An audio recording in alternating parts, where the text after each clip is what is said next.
Hi everyone and welcome to SAMA. SAMA stands for Spooky Ask Me Anything, where we have a guest to talk about the area of expertise. We're into our 19th episode of SAMA. 19 episodes already, it's amazing. And this week we have Yole Raam with us. His subject is the essence, purpose of life here and now.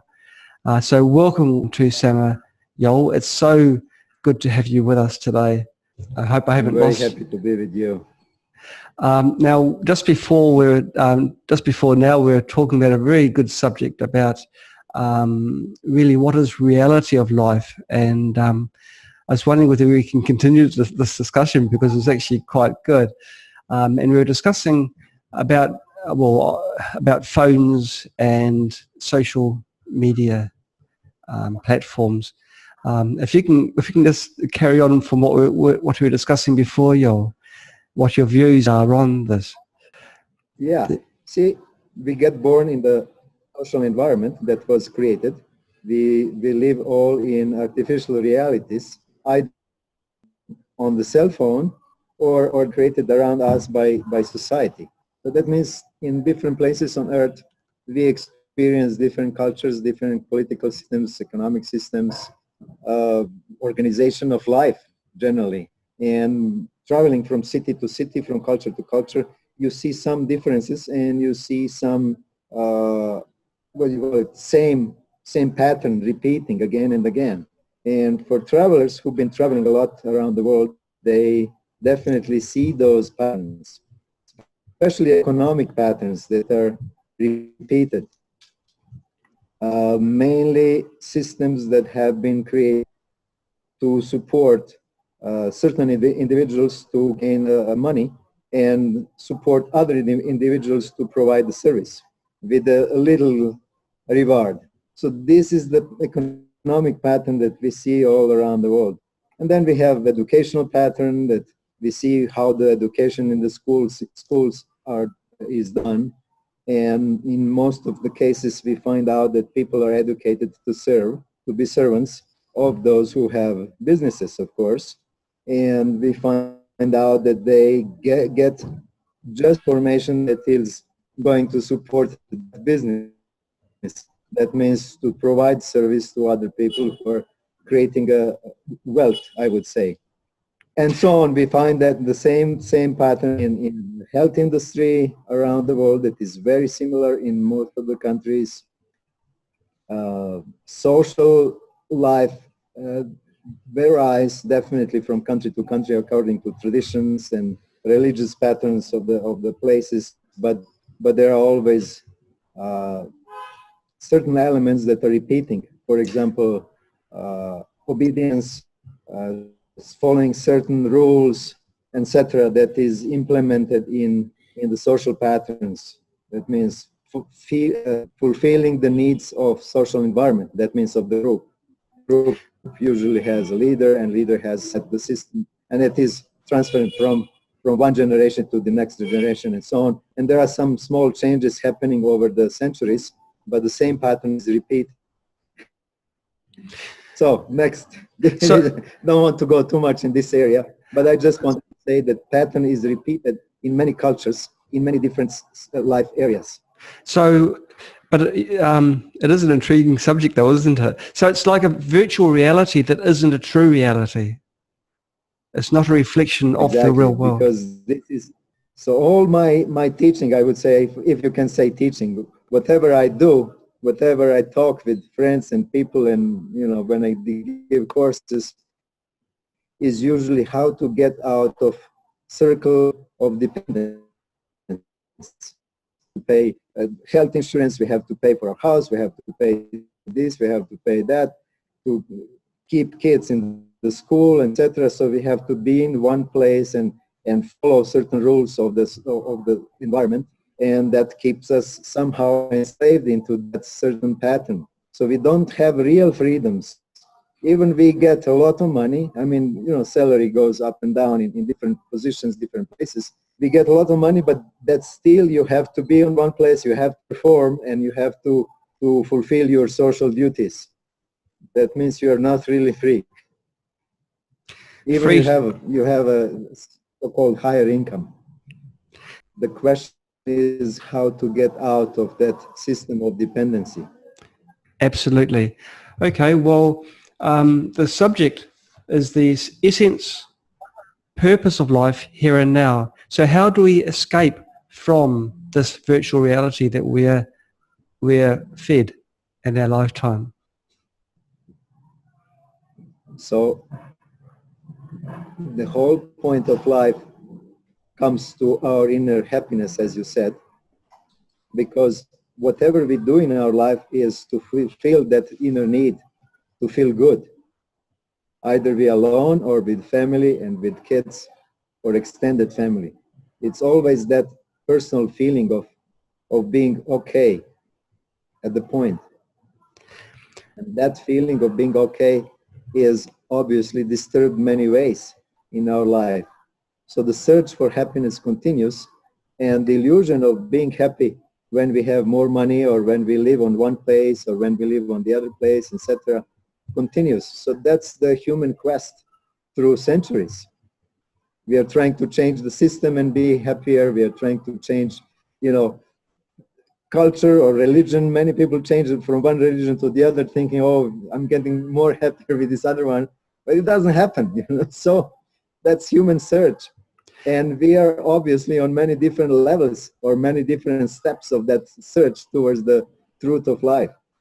Happiness means different things to different people. So I guess it's a personal quest. Exactly. So, and that means on different levels of human existence, we get fulfillment of that, that level of happiness. But then as soon as we get one car that is new and that's good and comfortable and fast and whatever we want, a good color, a design, after a few weeks, we start feeling very normal and we start having more desires. And then we believe, oh, if I get that other car that somebody else has, or we have seen a new car that is electric, for example, and we say, oh, that will make me really happy. So we start wasting our life working towards that next goal, and it takes years or half a year, it doesn't matter how long, but eventually we get that goal fulfilled. We get that beautiful house, that beautiful place that we wanted, and within few weeks or few months, it becomes just normal part of life, and we start feeling some other happiness will come from some other place, because that old goal doesn't make us happy anymore. I think many people go on holidays. They have perhaps one holiday a year, and they'd spend most of the year saving up for their holiday, which I assume will be their happiness. And then they go out and experience the happiness, and then they go back to the grind of working. But to go on holiday, especially overseas trips, I guess, takes money. What would your suggestion be to people that are in that loop? How can they escape that loop and experience happiness during the year rather than just at one specific point in time? Organizing our life probably would be the main point of our focus. Organizing life so that we can experience happiness every day and eventually every moment. That's a goal of every yogi, actually, to keep happiness or samadhi or satori or whatever we would call that state of peak experience, if we go by psychological terms. Peak experience is something that the genius people are experiencing most of the time. That's when they create. Or sports people are experiencing when they are performing the best in their game. So it's nothing really secret or magical or difficult to experience. It's a matter of focus. When you focus on making money, eventually you'll start making money. When you focus on making art, you eventually start producing good art or being good artist. Or if you focus on becoming a star or politician or something, of importance to you, eventually after years of practice and doing things, you get that goal. So the same thing is with spiritual practice. Eventually, after practicing for quite some time, you get there. So it's possible, it's not impossible, but it has certain requirements. And the basic requirements are something that probably you have been talking about, as the health. You have to be healthy in order to experience deeper level of functioning of your system, and and connect your functioning of your system with the intelligence of universe, because every moment we are receiving amazing quantity of information. It is basically actually available for us, but our system, because of stress that we are experiencing in our society through food pollution, air pollution, water pollution, electromagnetic pollution, etc., the disturbance of our brain functioning doesn't, or disturbed system doesn't allow us to receive that information. This is all time available. Therefore, we are partly connected with the intelligence of universe. Very little, actually. The scientists say less than 1%. Some people generously say maybe 5% of your potential that we are using. Doesn't matter how much, but it is very little. So that means our current life is based on very small potential of our human being essence. We are living very little. So that's the reason why we have so little happiness, only from time to time, because we are not living our full potential. As we are learning how to live more of our inner wealth, I would say, because being complete human being or being enlightened, being free, means living totality of life. And that's, as I said, first through health, healthy behaviors, healthy food, air, etc. And then you have to create healthy social relations. That means that you are not disturbed all the time by your peers or business, etc. And this is our job to create those relations. That's what I mean, organizing your life. When you organize your business to be supportive to your personal growth, then you have a good environment. When you organize your family to be supportive to your personal growth, then you have good time at home. And then your practice, that could be yoga or meditation or anything else, can really bring you up much faster than when you're in polluted environment and disturbed all the time. So that means organizing your daily life can bring a lot of happiness to you. And of course, we can focus on each detail, how we do it, but probably that will take many hours in future talks, when we can focus exactly how to purify or detoxify body naturally, how to use machines as you have, and how to combine those two systems and make it the most effective of both sides, technology and natural personal development through generation frequencies inside. Last week we had Masaki with us, and well, I bought one of his orgonite pyramids. When you're talking about the EMF fields that are passing through us, these are supposed to shield or help make the signals coherent. So we got it to give it a go. Look at the quality of this thing. This is the golden one that he makes. And it looks rough, but it actually feels so lovely and smooth. And we actually got this is the shungite one that he has. Look at the size of it. It's got this shungite, ground shungite he's put on there. I mean, it's the sort of thing you'd want to show everybody, which I am anyway. This looks so good. So that's right. We're being proactive and taking steps to try and reduce the amount of harmful radiations that are passing through us. Now, you're talking a lot about what you're talking about is like an attitude thing, isn't it? It's tuning things into a positive spin. But how we all know people who they seem to be like naturally negative. Let's go to the beach. Oh, it might rain. Something like this. How does one change one's character to become more positive? What sort of steps can someone take? That's an excellent question, because this is exactly where the problem is. Most of the people are actually experiencing problem at that point. How to switch from from one mode of operation to the other mode of operation. So that's great. It's very difficult. It's true. It's really difficult because people have desire, but that desire is not strong enough to make the change.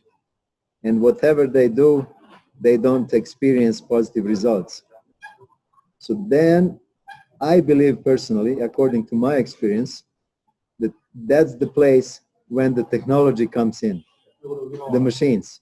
When your body, your system is not strong enough to recover at a certain point from destructive influences. For example, you have accumulated so much stress or so much toxins in the body, and whatever you start doing, it doesn't really give big impact on your moods and behaviors and thinking pattern. That means basically your frequency that you create in your brain. So that means you get into that low level of vibration most of the time, and you're not supportive to your well-being and the future. That's the time when we use the different kinds of types of technical instruments, like pyramids and different organ type of things that reduce the frequencies from the environment. But also we can use this spooky machine to detox. And I think that the detoxification is one of the most important processes for personal development. So by doing several processes, that are with machines or probably natural cleaning systems, like drinking different types of herbs, etc. So that can help you move from one pattern of functioning or one frequency of the brain that is not positive to at least slightly more positive. And over the time, we definitely have to have some willingness to do the change and desire to endure those days that are not so brilliant and not so pleasant. But it is possible, and there are many cases that you can see, and you can believe that it is going to happen to you. And if you have good guide, I would call, a person who can help you go through those different steps of development or improving your health, and if you improving your personal frequency from within, then you can get through it reasonably quite quickly and get to that bright age of a bright side of functioning in life. How important is it to surround yourself with good people, with people that are naturally happy? Yes, here, very, very good observation or moving the topic to that area. So that's one of the things. So we can surround ourselves, of course, with machines that can help us and do different natural treatments, but equally important is environment and also social environment. So that means changing environment helps a lot, like getting to the place where the air is pure and the water is clean, etc. But if you do not have that option, of course, that can be long-term planning to do that in your life. But first thing is getting good friends. So because, we create frequencies on many different ways. And relations with people that we have around ourselves, starting with family, or if you're alone, starting with close friends and people that you're communicating every day is equally important, because everybody remembers the times when he had a group of people that led him to a lot of trouble, and then at a certain point of life, something happens, he gets a new friend, or he moves to another town and gets a new friend, and the whole pattern of his life changes just because he changes the people that he's working with or playing with or having time with most of the time. So frequency of the people or happiness of the people that you are dealing all the time and their positivity have a really good influence. And this is like having a good magnets around, and they attract something. So this is what people really are, they are creating frequencies that attract certain frequencies, magnets attracts the other magnet, and the quality of the magnet attracts that similar quality. So that's how people do. So that's why it's very important to have good friends that you not only trust, but that you have that, how to explain it, have that good feeling, really good feeling that, you know, when you meet some friend and you talk with him, and you spend hours talking something not really that important, but you get so uplifted with the talk that you forget about the time, because you get into that zone that they say, you get into the area where your mind totally expands and you feel you're yourself. There is no restriction. And that's what makes us younger, and that's what improves the health. And that's mutual for both parties. That's the kind of relation that we want. Total trust and total openness. Yes, yes. Okay, so it's important to have good friends.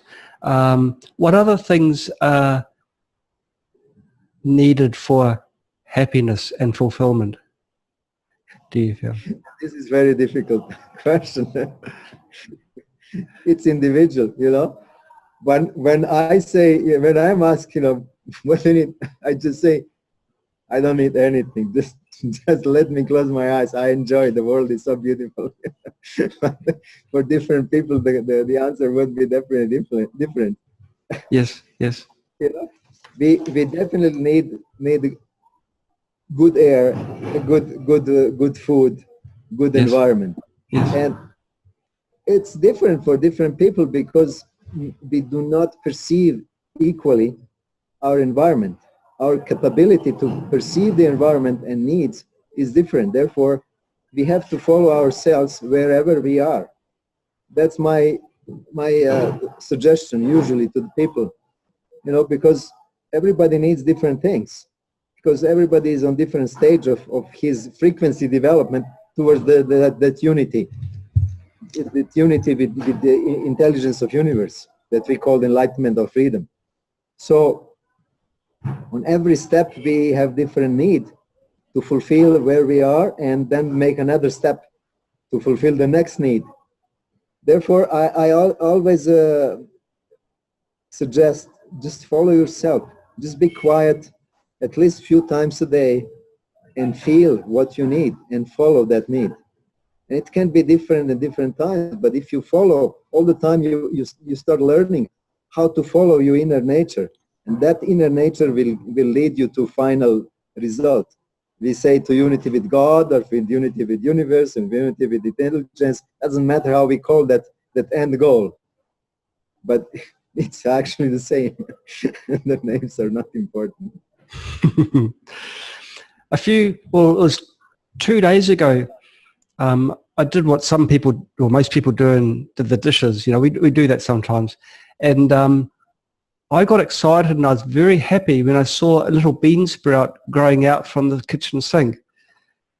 And we fortunately got two kitchen sinks, one they're side by side. And so I shifted to the other side so I didn't disturb this bean sprout. But I felt so happy that a new life was coming from a place where I didn't expect it. And you'll never guess this, yesterday its mate started growing next to it. So there's now two growing like this twisting around. And so that I was thinking about the talk that we're going to have today, and I thought, well, what this is it's a seed for happiness. I can grow happiness from just a simple observation instead of thinking, oh, you know, it's making the sink dirty and pulling them out and throwing them away. I'm going to nurture them, Yole, and see whether I can harvest them later on. I'm not sure what plant they are. I think they're bean sprouts, but they might be something completely different. And it's just something from some food scrap that's found its way down the sink. But the important point I'm sort of making is it was like a little seed, and it made me happy for the whole morning. Would you say this is part of being happy, being observant of things around you and taking happiness from things that make, you know, that you do get happiness from? Very great point, actually. I've been thinking about similar thing. Similar thing about life, because people do not understand the difference between constructive and destructive in the sense of between life and death. in our daily life. What is life? What are life forces? And what are destructive forces? We don't understand that point. And nurturing life in our environment, in our personal living, is the most important spiritual discipline, I would say. When we start nurturing the life force is everywhere.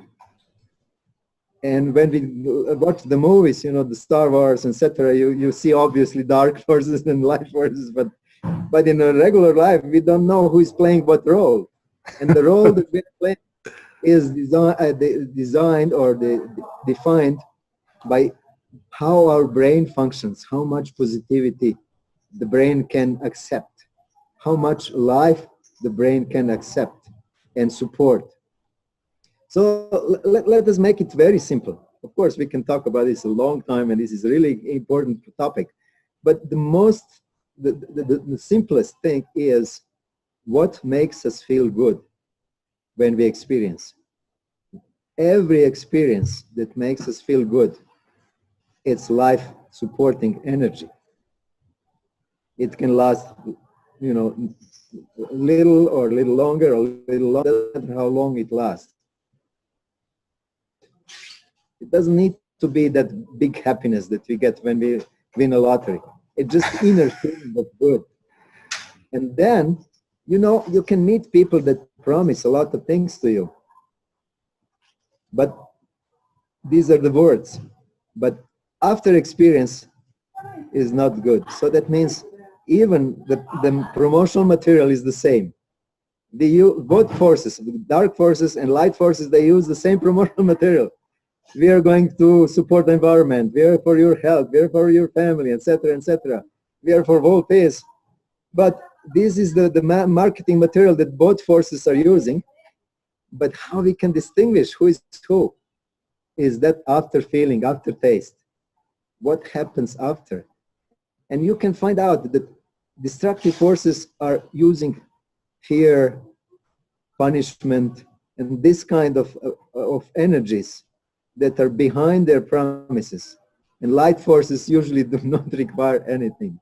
It's just the happiness that you get behind. So the happiness and positive results are usually the results of experiencing life force. And fear and weakness and dependence is what comes from the dark forces. And this is how you can distinguish between these two forces in your life. And that's how you can follow one way that is good for you. But that's very important to find out those little nuances that can lead to happiness in your life. This is why these little things of energy of life are so important.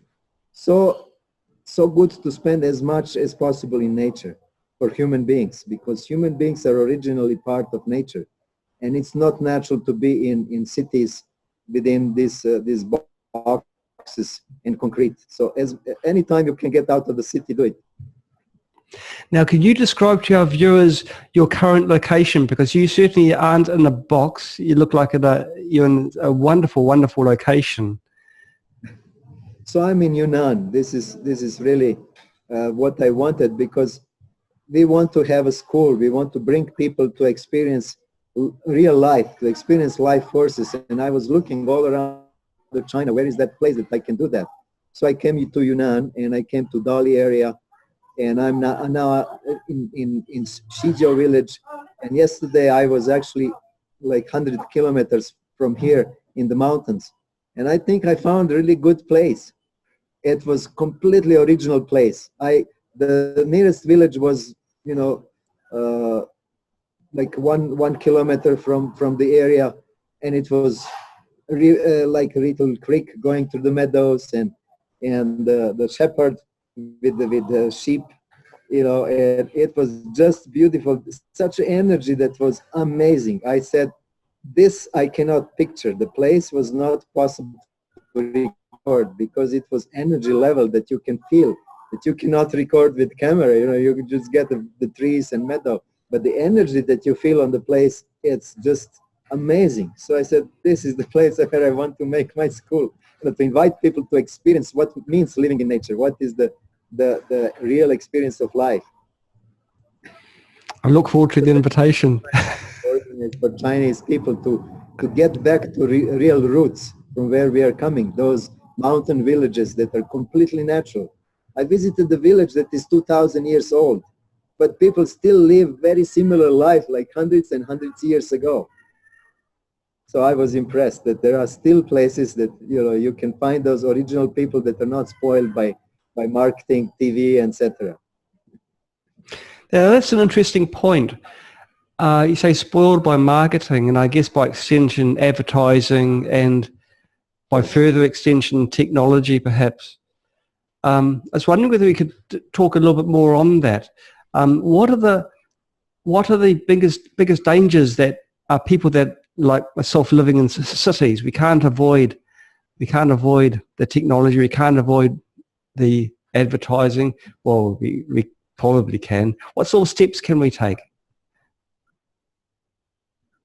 So move out.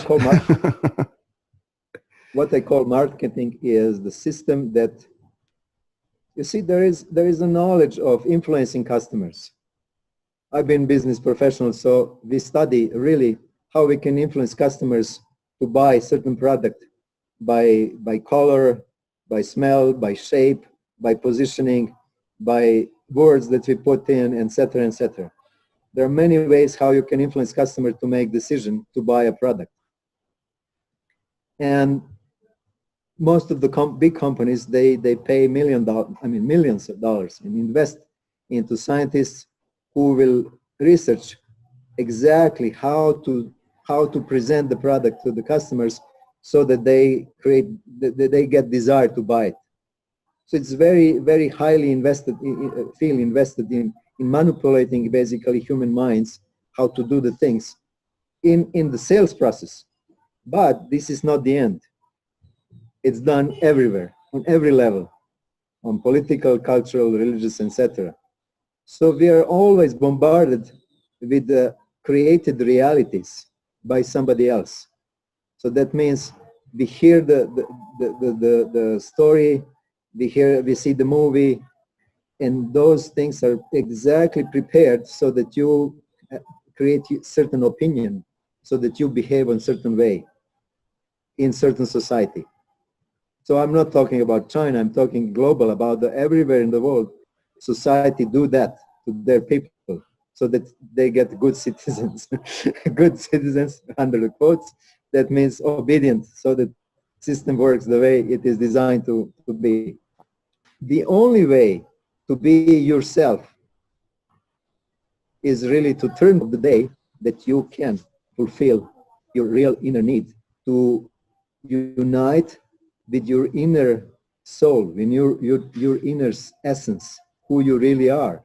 Because psychology of human being is whatever you see, whatever you hear, that you identify with the senses, with the product of senses, that means with perception.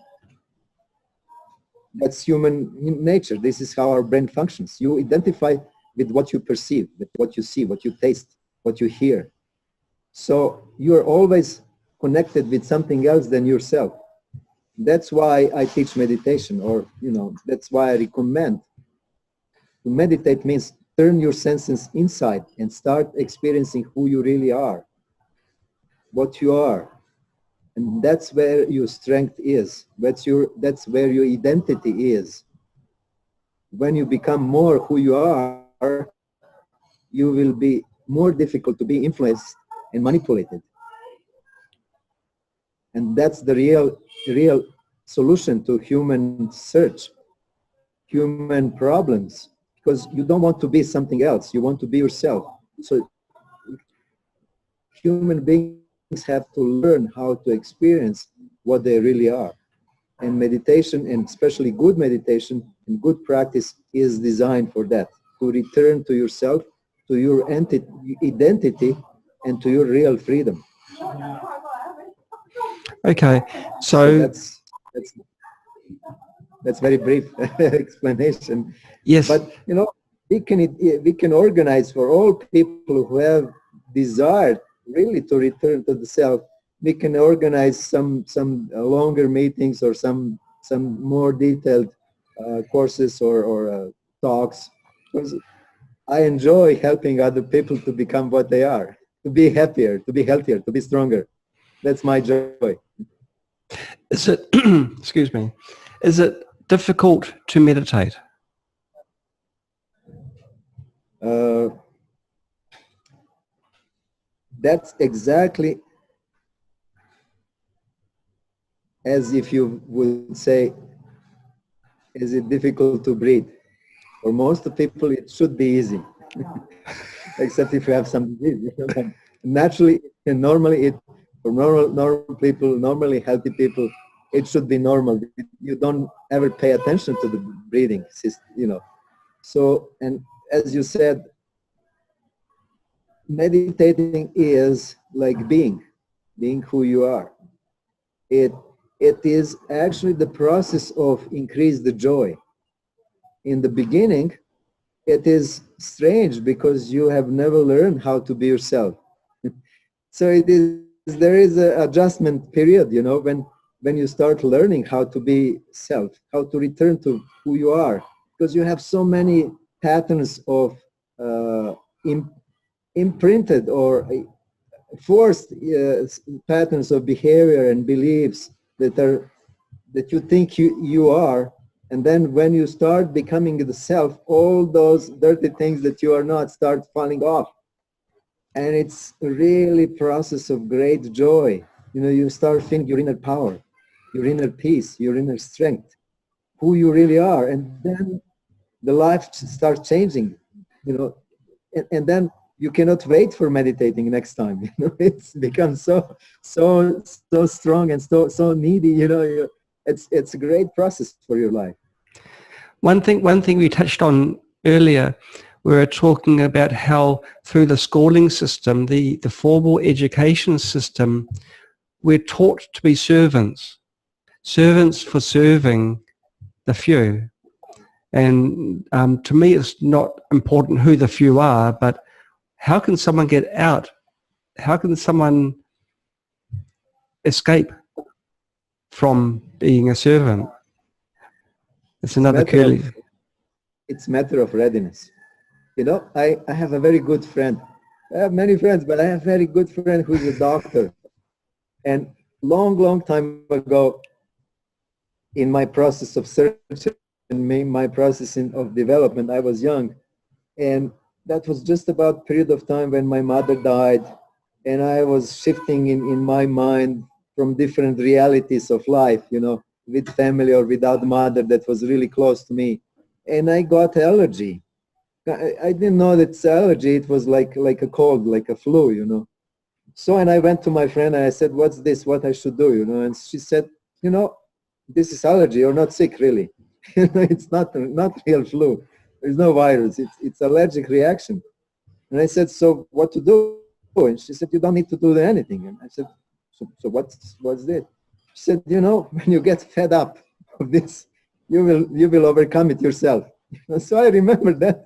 It was so funny, when you get fed up of feeling unwell. So that's my answer. When you start feeling that it's enough of this stupidity of this life in this society that was organized these ways that you don't really respect, but you are forced to follow. You say, I really don't want to live this way anymore. Then you start thinking, okay, how I can change it. That's the time when you start switching, from that reality that is created for you, and you start looking for the solutions. And this is exactly what kind of people I like working with, because they are at that verge of awakening. They say, I don't want this system. It's not what I really want to live for. I want something better, but I don't know how to get there. So then I said, oh, I spent all my life looking for that and doing the same thing. I will help you because I did it. I went through all this stuff. So then it starts making those little changes. You start getting better food, you start getting better this, better that. And these are the little steps how you get out of these artificial realities that you don't belong. You start learning how to become yourself. and how to create your life that is independent on a mental level, on emotional level, on social. These are the things that are really, really making us free beings. Wonderful. Home education. That was one subject that I'd also like to touch on.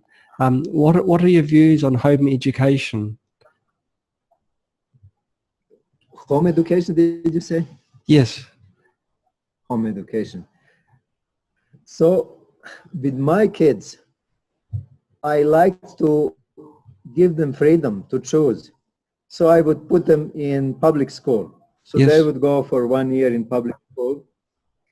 And then, you know, we had the private school that was some friends from public school you want to try to see there. I mean, from private school. So then next year they would go to private school, and that was much better. And then the next year we said, okay, let us try do it home, you know. So we would go, you know, and let them experience how it looks in one way, the other way, and then we will try to do something at home. You know, we are just parents. We are not really educated to be teachers, but we would do our best. And from my point of view, I always wanted to give my kids chance to experience different things, different ways, so that they have opportunity to choose on their own. Like, you know, you try 3 different desserts, and then you say, okay, I will like this one more than this one, and so on. So this is what I'm trying to give them experience. You know, they try traveling this place, that place, and I ask them, where do you like more? So that's what we are trying to give them, to learn by experiencing different opportunities in their life. So I teach them how to do one thing and how to do the other thing, and then they choose what they like more. And of course, it doesn't need to be final decision, because we change during our lives and as we grow as a human beings, you know, and then after some time, you know, they change. You know, he says, I want to play this, you know, and after year or two, he says, no, I don't want to play anymore this trumpet, I want to play piano or something else, you know. So things are changing in life, but we allow kids to learn and follow their inner needs. And that's the most important, actually, as I can think. We give them chance to follow their inner needs and their inner curiosity. Through that, they develop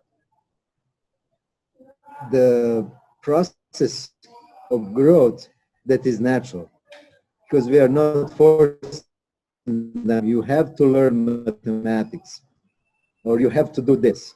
Because I say, you know, you didn't learn mathematics, no. You are already, you know, 8 years and you didn't learn this and this. But I know he will have to learn it eventually, because he will need it in his life. So, and when he needs, the nature, the whole environment will press him to learn that. So I don't say, oh, now you're 10, you have to know this and this, because this is in school schedule for the kids who are 10 years old. No, I just let the life organize their learning. And then as we travel, as we do this and that, they naturally get into position to learn, you know. Now, in the beginning, they didn't want to learn Chinese. But now, as we are around, they are feeling, oh, I want to say this, I want to say that, I want to ask about this. And they ask me, you know, I want teacher now. At the beginning, they didn't want. So basically, you let the nature organize and the life organize the learning process. That's what I call homeschooling. That's wonderful. I guess if someone wants to learn, they will learn, or certainly learn faster, wouldn't they? The information would stick. Yeah. One of my kids is more for mathematics, and he enjoys doing things with numbers, and I let him do it, you know, because this is his inner talent, and this is his inner attraction. And the other boy, I cannot force to do that, because he's artistic. He wants to draw, he wants music, he wants the other things. And I let him do the things that are attracting him, because this is from where his enjoyment comes. And I feel awkward if I cut his enjoyment, you know, because this is the essence of life. This is why we are living, you know, be happy to. So I cannot force him to do something that doesn't make him happy. You know? Feel comfortable doing that. So this is how we try to organize our education by increased happiness. We follow the line of increased happiness. And at a certain point, he naturally gets satisfied or saturated with one thing, switch from one thing to the other thing. Because it doesn't mean to spend all life doing one thing in home education that attracts you. And actually, even if that happens in some cases, that means that there is inner natural tendency or need to do it. So we let kids do that, and he becomes really good at one certain area that he is basically predestined to do, because this is his destiny, this is his nature, this is what is strong in his inner setup. So we let him do it. And I guess you get you get happiness from his successes. Yeah. So that's how we do our homeschooling. And so do you have all your children currently doing homeschooling? I guess if you're in a different area now, just right now we don't have even other options. No. I like organizing community. This will be ideal. Homeschooling and community is actually ideal. If you have more people that are similar like you and have more kids, and then one parent can teach kids one thing, is good at that, and then the other parents can teach kids other things. So kids flow around and they learn from everybody whatever they can learn, because people are different, they have different skills, they have different characters, they have different approaches to different things, and kid really learns exactly what he needs, because he is attracted naturally to the people in community that have that thing that he wants at that moment. So that's why it's good to have eco communities, and that's why I'm so thrilled actually to develop more eco communities here in China, so that people can have the environment for natural development, for natural growth, or natural life. That is another subject we were going to touch in this talk as well, wasn't it? The eco community development. If you can explain to people more about this, please. The idea of eco communities is, I mean, the theory is much deep and wide, but let me simplify it. The idea is to get a group of people who have similar interests to live together and organize their life together. In my case, I'm always thinking of eco community of people who are looking for healthy life and natural education and personal development or spiritual development, whatever you call that. So this is what I consider eco communities. People who would like to organize their life to be happy, healthy, and free. So that's why we look for places that are in nature, that you can grow your healthy food, that you can organize healthy life for your kids, that they grow in environment that has pure air, pure water, and that you gather a group of people that have similar interests. That means the same healthy living subject, and have different, of course, professions. And then we organize economy of that group of people that is basically independent of economic system, because we create values. That means I have some knowledge and I can provide that knowledge to other people for exchange of value. Either that exchange is material in the sense of I give you a class of meditation and you give me a few pounds of zucchini, or we exchange it for money. Doesn't matter. We will have, or I give you a massage treatment or something like that, and we exchange our goods and services. So that's kind of community that we are creating, that is independent of other economic systems, because we create value that can be exchanged either for cash or for other values. That sounds like quite an old-fashioned system. You're going back a few thousand years, but it might be a bold step forward. It was working before this way, so why not now? And actually, we have examples of this kind of communities in the world right now, so it's possible to do, definitely. I think sorry. Value between the other communities. That means, it doesn't need to be closed economic system. because we can do business online and exchange our products and values, with all other cities and communities around the world.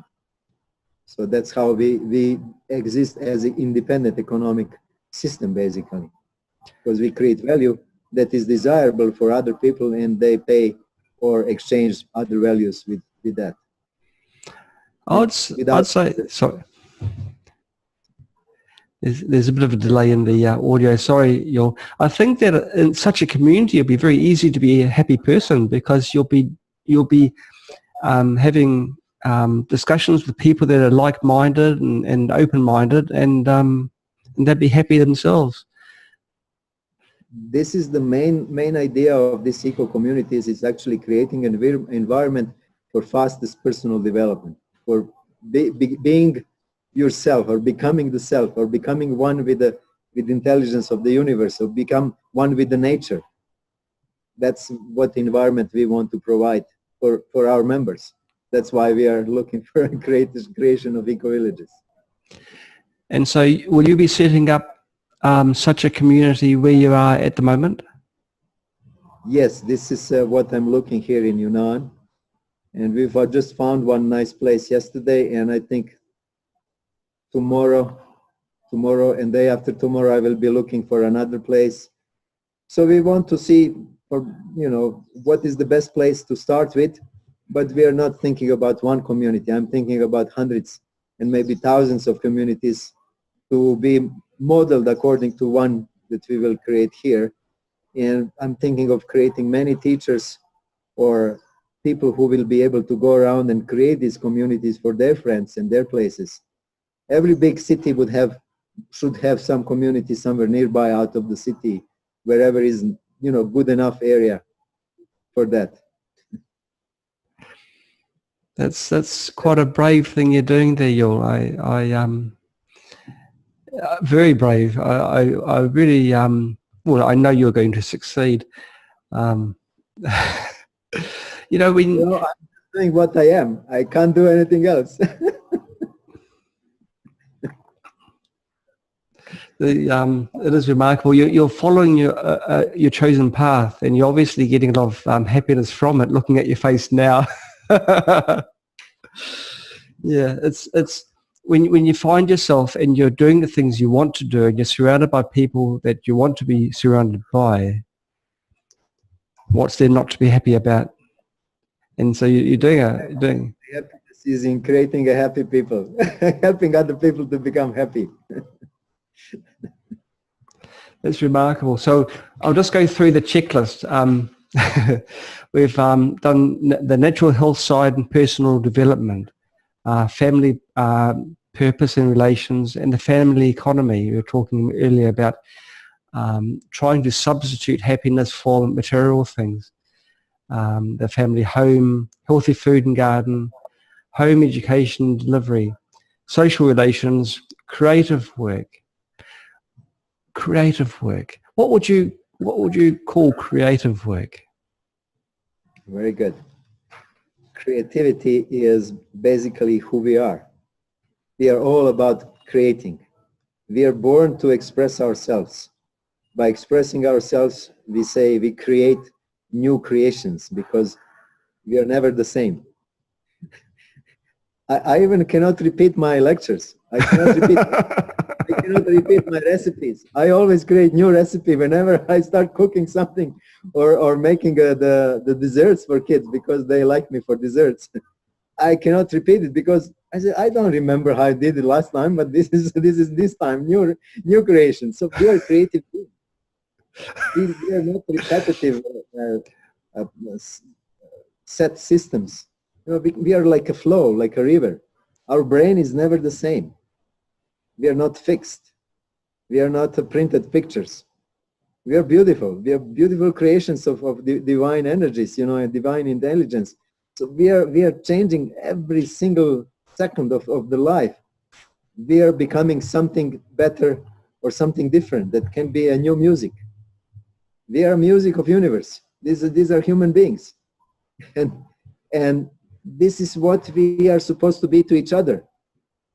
We are supposed to be a happiness that is observed through our performance. Performance, what we are. Performance is anything we do.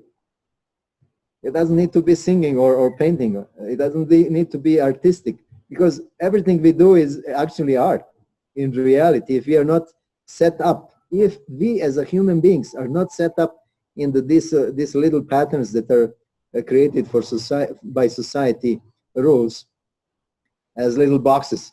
So you're an engineer, you're a doctor, you're what you call it, security guard or whatever. So we start thinking, oh, I'm this, I am to behave this way, I have to do this because I'm doctor, I have to think this way. It's nonsense. It's such nonsense, you know, restricting our human beauty and creativity and variety and range of life.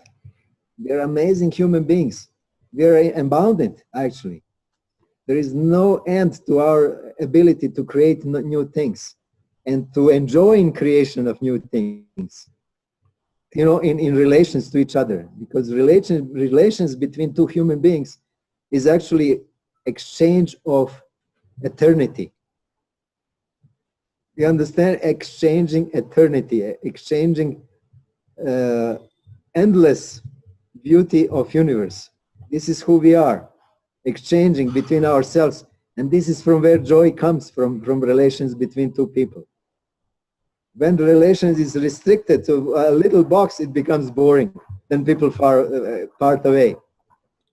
This is why this marriages stops, because people are restricted in their thinking and behavior and expectations, because they didn't get education how to be unbounded, how to become part of nature, how to be really natural. Being really natural, that means being abounded, and that means being endlessly creative. That means creating your life or your expressions every minute different ways. You know, talking with kids, talking with anybody else is an act of creation. You're creating a picture of something new. And creating new picture, you're creating new universe that is going to be next moment, and next moment, and next moment. So we are creators of our future, not only destiny. This is a phrase that everybody repeats, but nobody understands in reality. Very small, a few people understand what means creating a future. It's physical work that you do with your brain. That's it. That you do by creating a certain frequencies. And it's very physical, and it's very real. It's scientific. You can prove it scientifically. It's not just some fanciful idea that, oh, we are creators of our future. No, it's reality. We do it every moment. When we are sad, when we are unhappy, when we are angry, we create our future.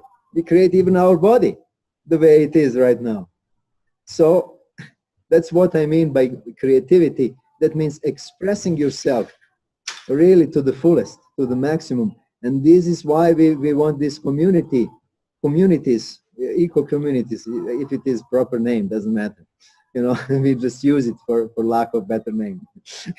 We create these communities where people can realize the fullness of life, the fullness of their creative potential, who really they are, and the fullness of their relations. So that means creativity. And when you express your creativity, there is no end to wealth creation, because you are creating all the time new value to the people around you, to your community. That means an amazing amount of wealth.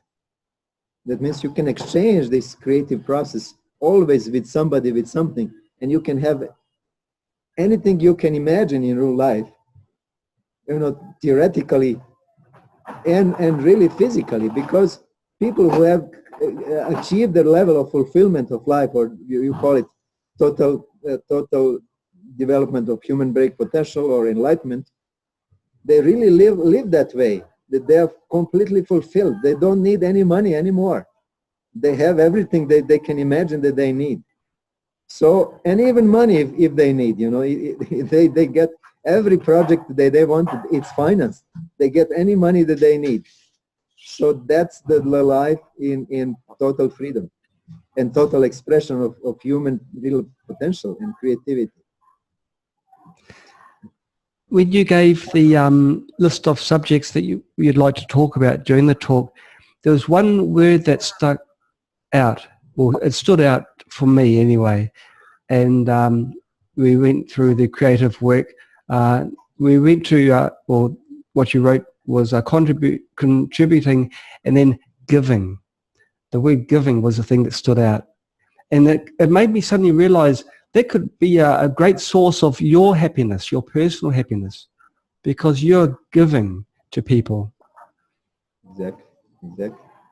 See, most of people are thinking of gaining, yes, of receiving. and by thinking of gaining and receiving, they are closing the door for closing the door, because when you have hands like this, you keep something. It's not open, you cannot receive because it's closed. You keep your things closely. This is mental setup, So I like to put always those couple of words like giving, creating and giving, because it's very natural for human beings. It's part of human nature. And happiness comes actually from giving, from creating. It's very natural for us to create new values because it is expression of life.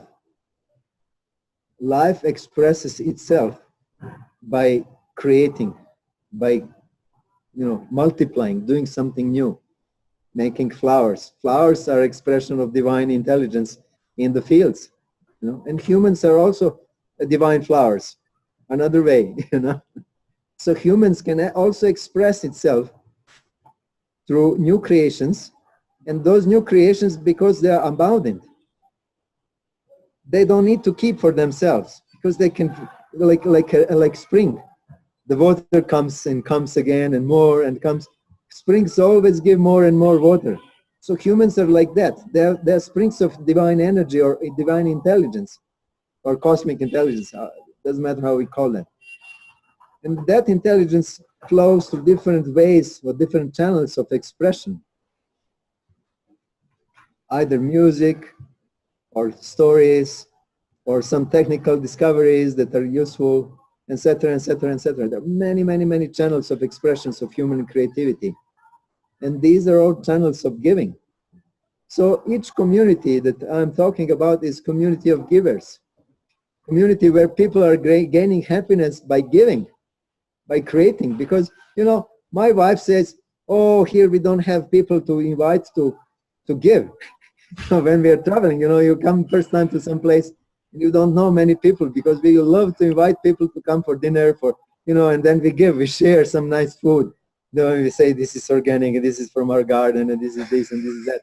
And people enjoy trying it, and and then next time they say, oh, we have to invite you to try our things that you have to see how we create our food, etc. So this is sharing of new creations in one way, just through food. Because food is most easier way of communication, because people like to eat and then they gather about food is a reason for communicating and they're getting together. But there are, of course, many different ways to express, giving and sharing. So this is what I mean when I say, then you will be able, in these communities, you will be able to express yourself, to create, and to share with other people the same way. That's wonderful. Oh, we're so lucky to have you on board. Yole, thank you for the talk. We've come to the end of our show. I think we're going to have you back again, because there's several things we touched on lightly, and I'd love to go into more depth. But we've been listening to Yole Raam. He's been generous with his time and come on board and taught us all a thing or two about happiness and fulfillment and life. Well, life, the universe, and everything, really. So thank you so much for coming and talking to us. That's the end of our summer show. Okay, goodbye, everybody. Sharing is our nature, so we have to do sharing, expressing our love. Thank you. All the Thank you, best. Yole. Okay, bye-bye. Thank you for inviting me.